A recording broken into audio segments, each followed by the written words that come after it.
So just listen to this. Your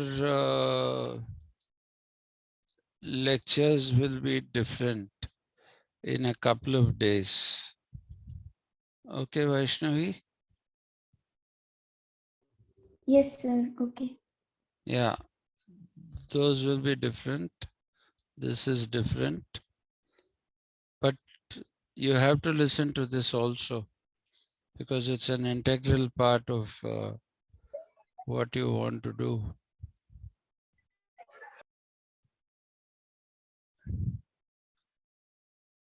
Uh,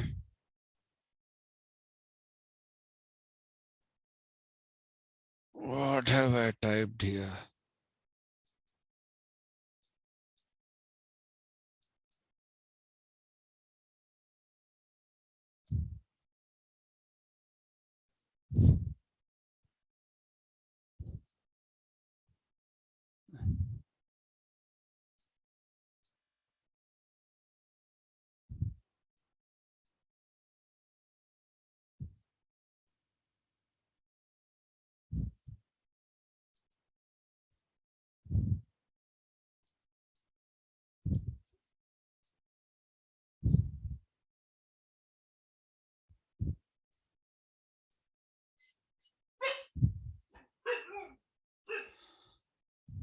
Okay, we had finished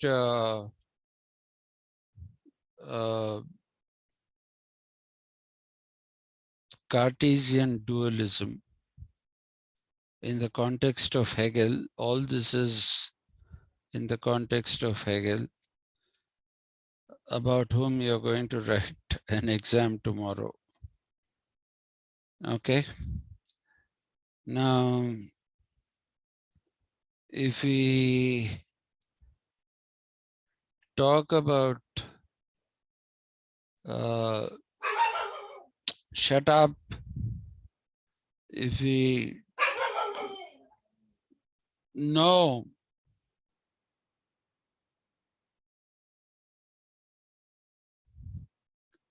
today, let's talk about Rousseau's Triad. I had done this with you when we were doing Rousseau.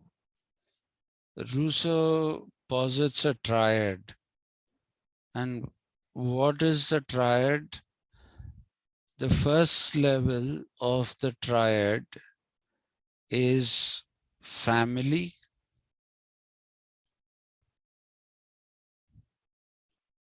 Second level of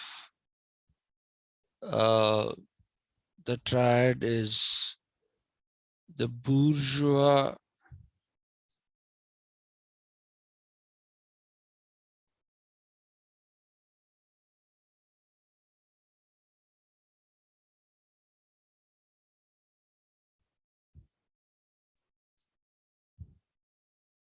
civil society,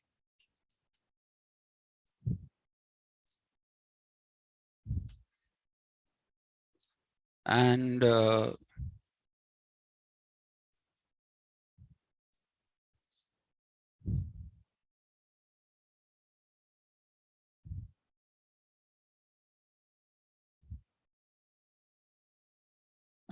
third is the state. So let me quickly go through this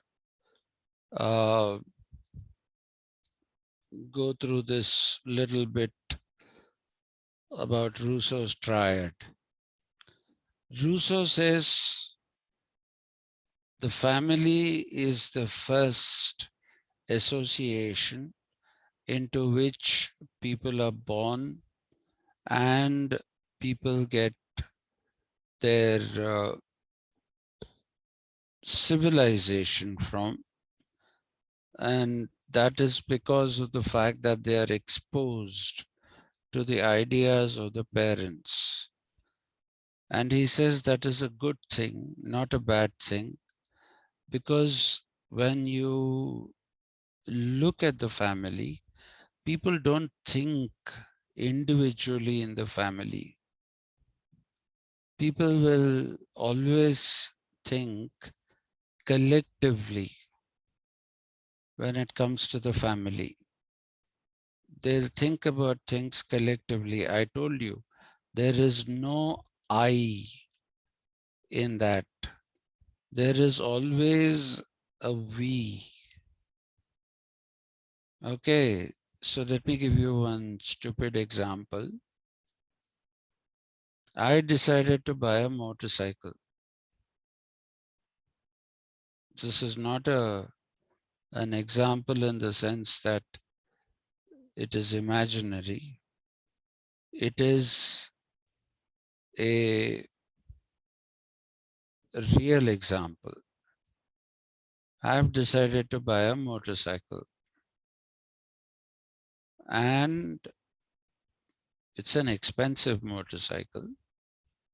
Under normal circumstances, I would not have afforded it. But as my luck would have it,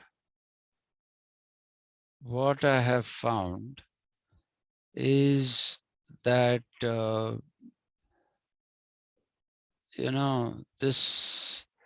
my wife has an insurance policy which is which matured yesterday. So that's about 10 lakhs. So that's a 10 lakh policy. So you're going to get 10 lakhs. And this motorcycle comes to nearly 9 lakhs. Now, the thing is, I wanted to buy this motorcycle because it is a Kawasaki. And I asked my wife, is it okay if I buy this bike? And she said, I know how much you love bikes, and that too, how much you like Kawasaki's. So she said, go ahead and buy. And then I went and asked my mother. I asked her, should I go for this bike? Her answer was, you have a back pain. You're suffering from that. So if you are suffering from that, then why don't you think about it? If you think you can manage it, buy it. So you see, there's a consultation within the family. We don't think as one, we think as all the people in the family. My dad is no longer there, but if he was there, he would have been a part of the conversation. And until and unless I got the yes from my wife and my mother, I didn't decide whether I should buy the bike or not buy it. So you see, what happens is, this is how a family unit functions. It's always we. It's always we. Nobody is basically saying I decided to buy the bike. It won't be like that. So that is the family where you function as one collective unit, where you function as one collective unit. You don't think about I. It's always we. That's what Rousseau says. In a family, there is solidarity. And it is this solidarity that keeps the thing going. Now, when it comes to the bourgeois civil society, it is competitive. It is extremely competitive because this is where the individual emerges. Please remember that people like Hobbes and Locke talked about the individual in the state of nature itself. But Rousseau is not talking about people like that. He's saying an individual is somebody when he goes into the world to make a living, to find employment, whatever it is that he wants, if he heeds that,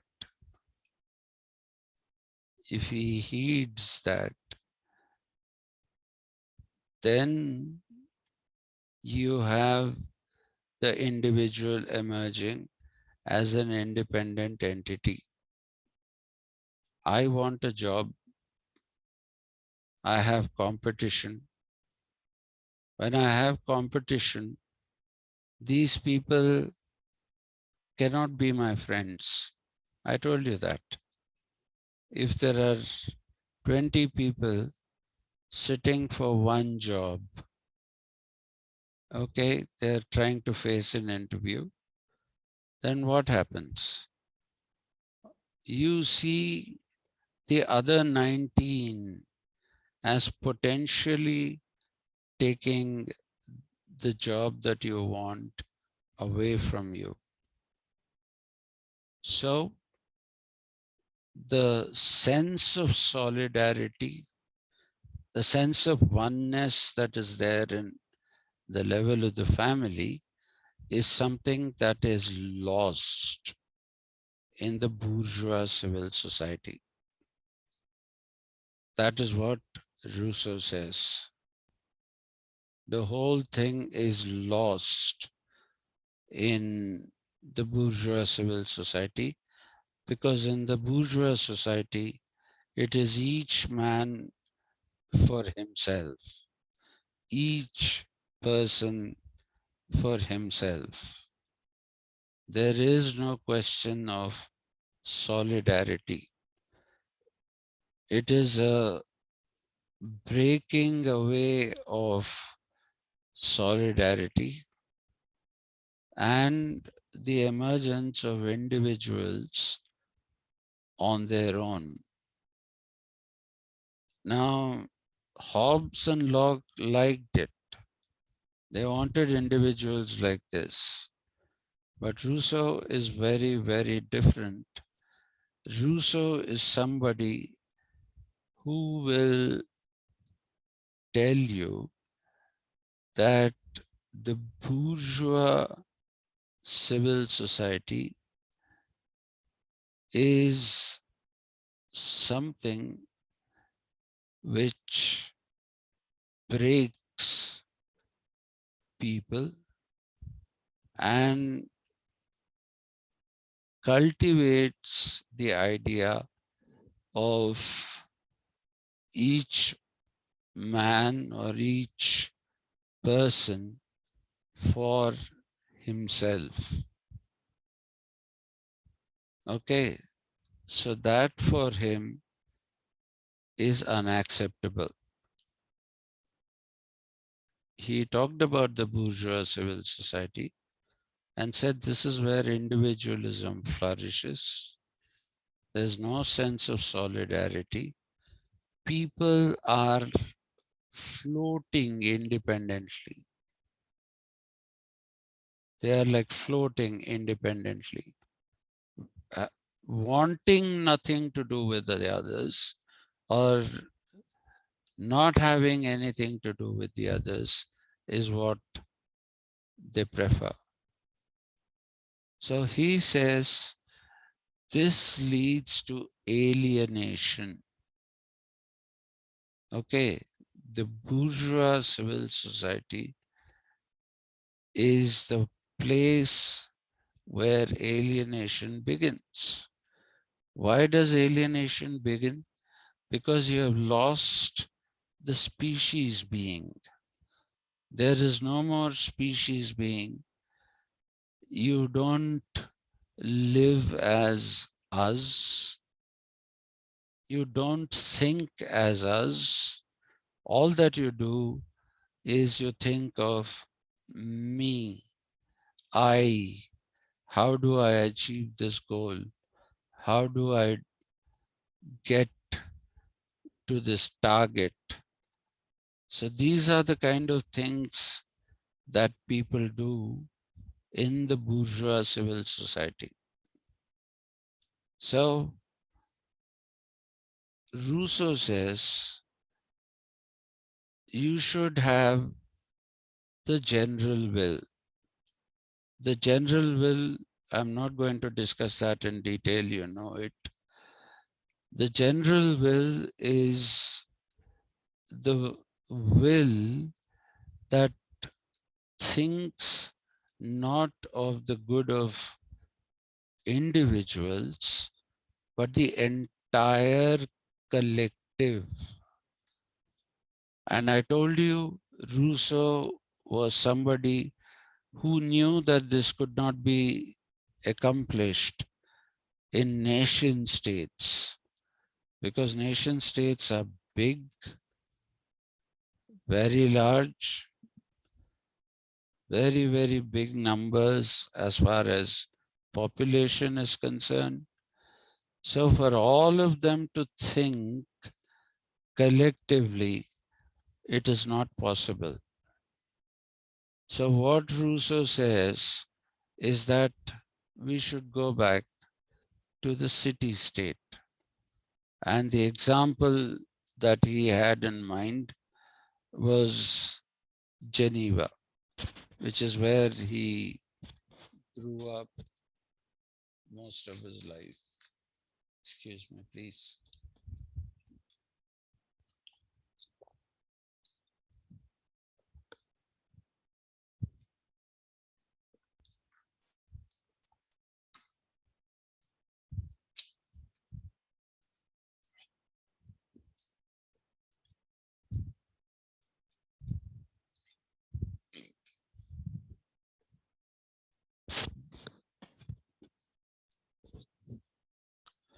So Rousseau says that it is a duty of the city-state to implement a general will. The general will, I told you, is something which is the good of all people. When I think, I don't think only about myself. Is it good for society? Will society improve with these kind of things? So those are the things that Rousseau is talking about. So for him, you have to overcome the bourgeois civil society and get into the state. And when you get into the state, what happens is that you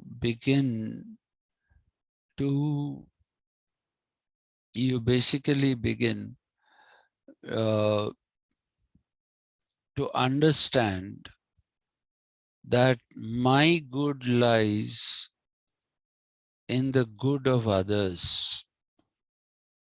If something is good for everyone, then it is good for me.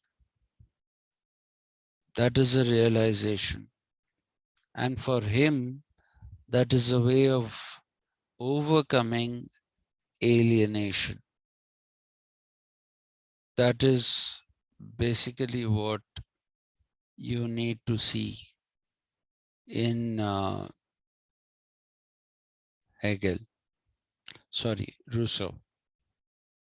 Okay, he's trying to establish the good of all, not majority, good of all. Even if one person's good is affected by it, then find another solution. So that is the duty of the state. And he wanted a city state. Please remember that. So what is Hegel's solution to this triad? Does it need a solution at all? Now, please remember one thing.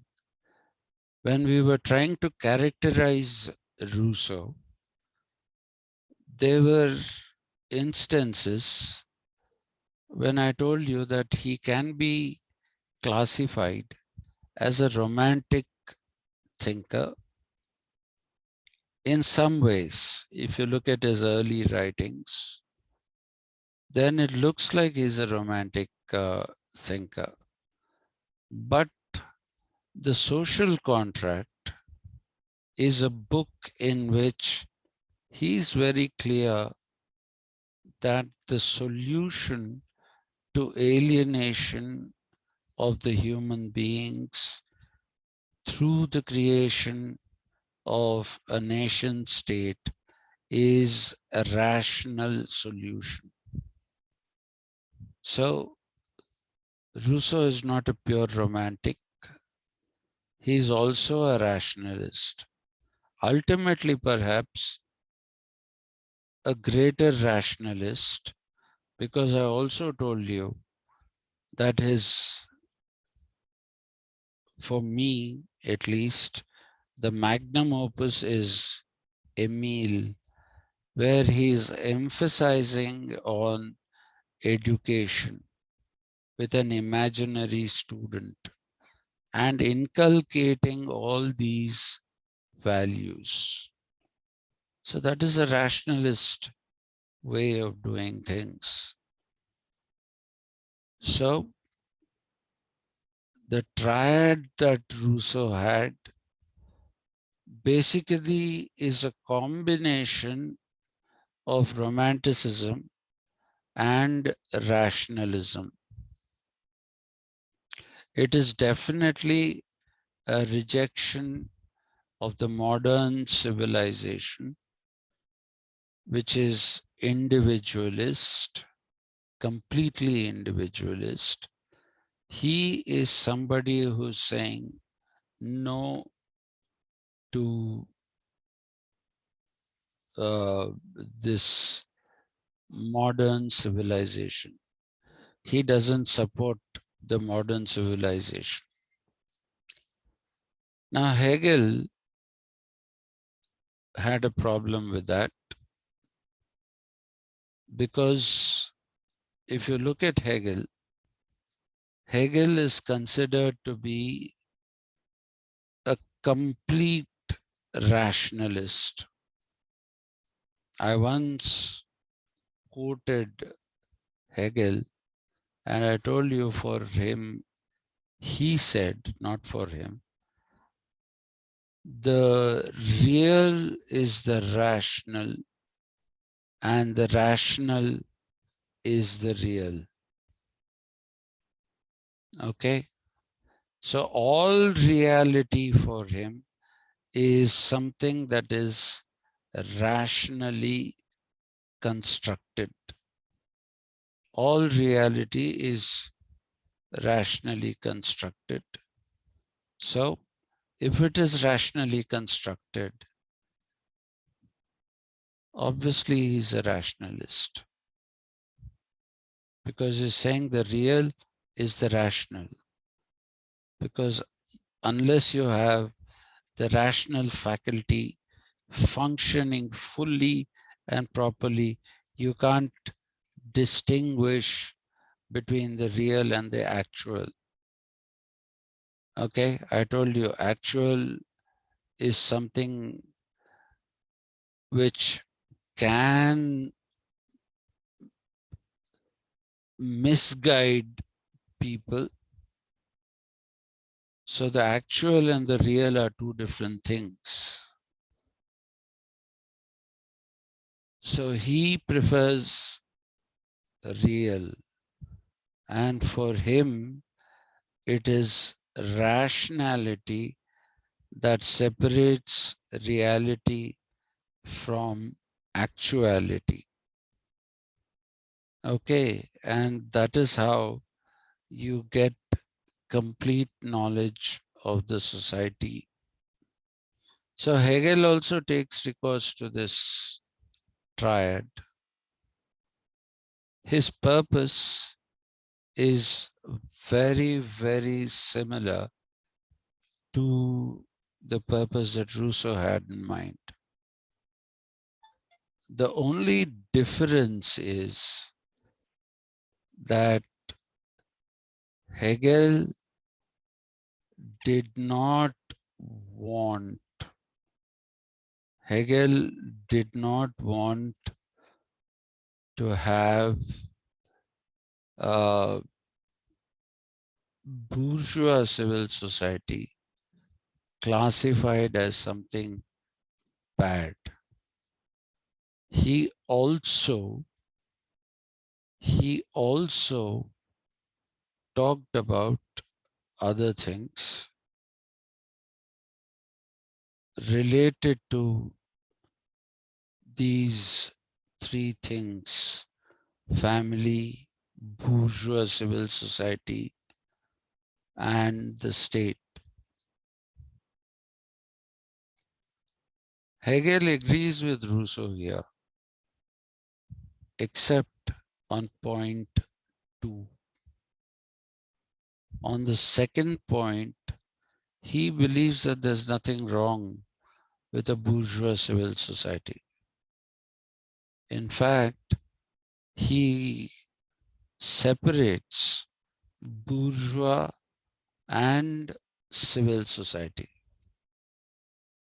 Okay, he separates the two. Civil society for him is a body of rationally enlightened people. Those who are capable of understanding the purpose of history. I'm not going to go into that now. I will go into it when I talk about Kant this evening.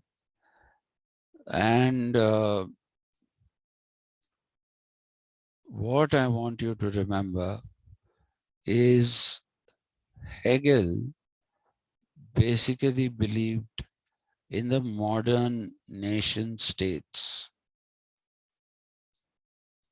He believed that the civil society is something that exists within society.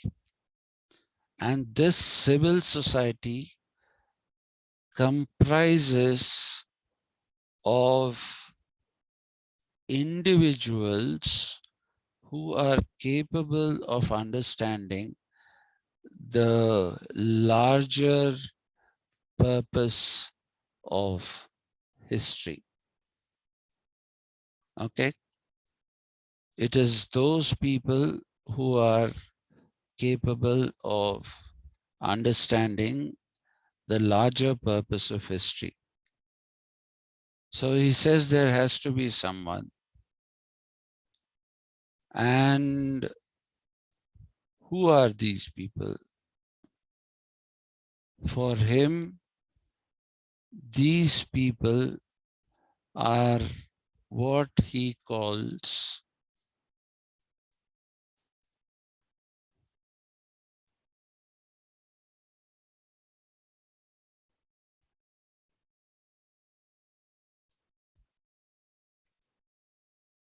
He calls them corporation, which is, now we use the word corporation, but he's not using it in that sense. Corporation is a group of people who are enlightened and who have the capacity to download, if you like, the idea of why history exists and what its purpose is. This has been translated into English as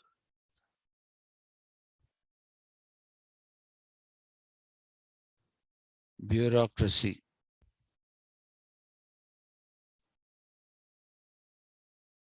So for him, bureaucracy consists, it's not our idea of bureaucracy, right? Our idea of bureaucracy is full of corrupt, inefficient, stupid people. He's talking about a bureaucracy or a corporation, if you like, which consists of a body of rational and intelligent people who basically can understand the purpose of history. That I'm going to discuss with you in the evening, the purpose of history. Okay, so the purpose of history, to put briefly now, is to basically make sure that people are enlightened, and once the enlightenment happens, then for him, history stops. Okay, he says once there is the realization of the purpose of history, you have the ending of history. He says there's no more need for history. That we'll discuss in the evening when we talk about Hegel's notion of circularity and all that. But you must understand here, I'm just going to make one remark. I know I told you half an hour classes. The remark that I'm going to make is about Kant's antinomy and Hegel's solution to the antinomy. I will not tell you what the solution is or what the antinomy is. I'll just define the word antinomy. The word antinomy basically means that you are confronted with a problem. You're confronted with a problem wherein you do not know, wherein you do not actually understand how to solve contradictions. So, contradictions that are insolvent are the ones which are called antinomies. Now, Kant, like I told you the other day, he has posited many antinomies, but those need not be of concern to us as students of political science. So Kant's antinomy is a problem without a solution, which again takes Kant to alienation. Okay, it takes him to alienation.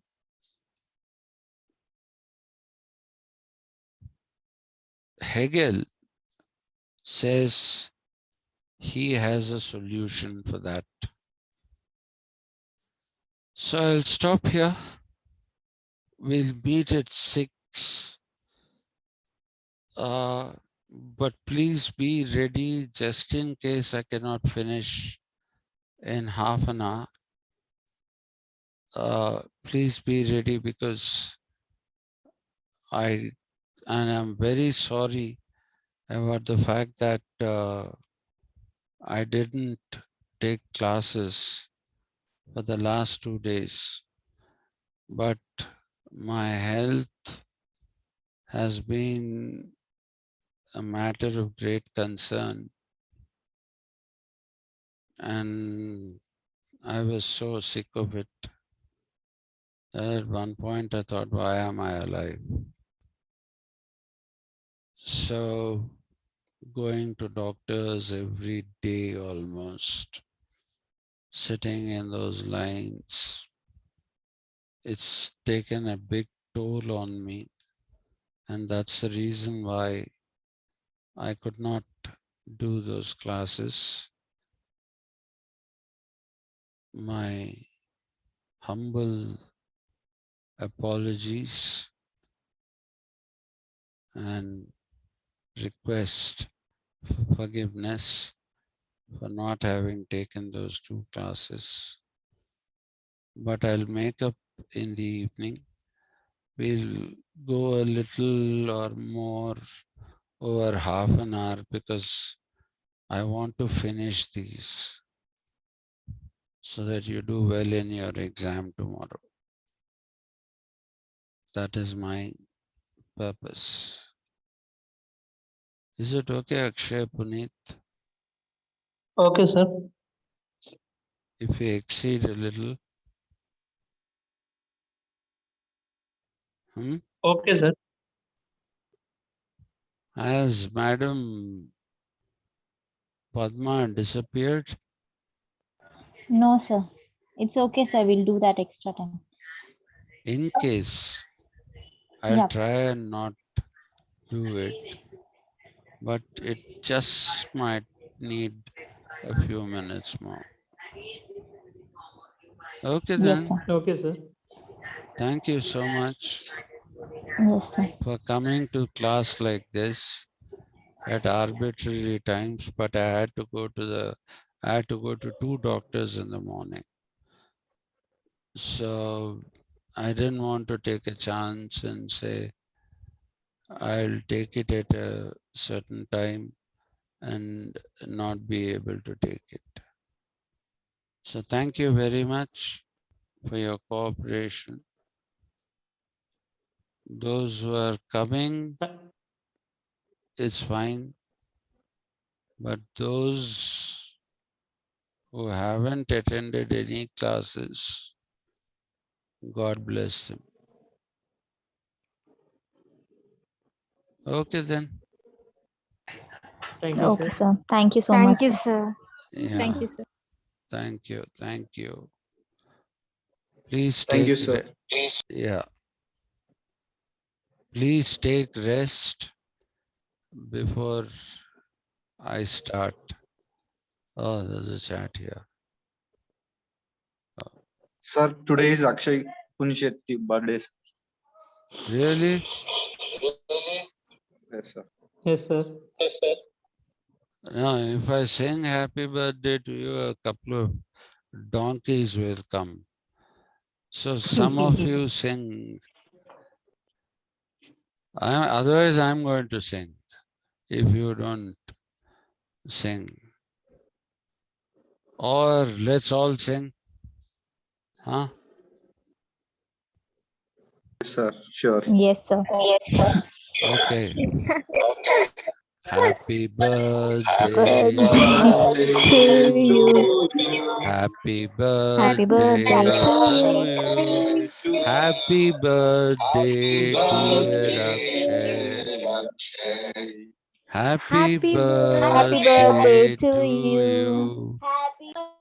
May a Thank you, sir. pretty girl kiss you.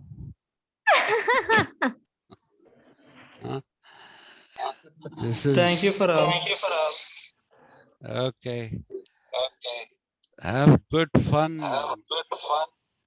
tomorrow, Akshay. Thank you, sir.